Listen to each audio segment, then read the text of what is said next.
атым Айдай. Титаник Калинан Resort отелинде иштейм. Официант болуп, Сарман World компаниясы аркылуу келгем. Биз башында жумушка келебиз. Бизге жумуштарды билип берет. Жумушка дайындалып, кишилерге келгенге дайындалганга. Мисалы, бокал коёбуз, либо сервис дайындайбыз. Суу коёбуз, винолорду коёбуз. Аларды бүткөндөн кийин ужинга жөнөтөт, либо обедке. Ал жакта жарым саат тамак ичебиз. Келгенден кийин бизге позицияларды билип берет, ошол менен иштейбиз. Башында келгенде кыйынчылык деле болгон жок, тил билген жок. Бул жака келип үйрөнүп кеттим. На 100% билбейм, но на 50–60%. Жакшы, жардамдашышат, билбеген нерсени айтып беришет. Жакшы, бизге жакшы эле отношения кылышат. Биз 8 эле саат иштейбиз. Дополнительный саат дагы бар, но ага акча төлөнүп берилет.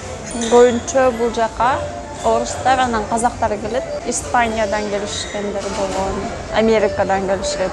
Биз выходной күндөрдү жумуштагылар болуп эс алабыз. Водопадка барабыз, деңизге барабыз. Биздин жатакана 2 бөлмөлүү, бири спальня, бири типа кухня болуп кетет.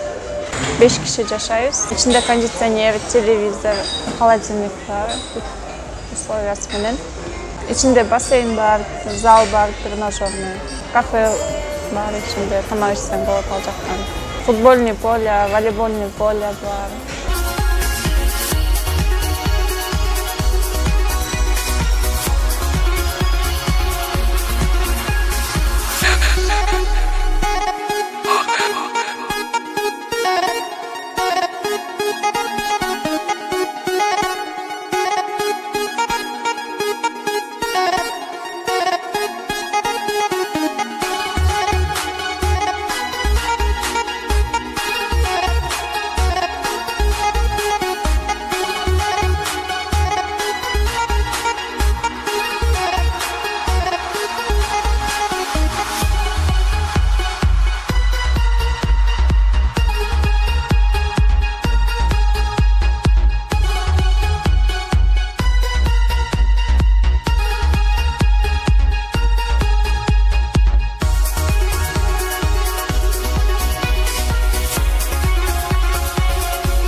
Мен деле башында анча деле ишенбей аткан болчумун.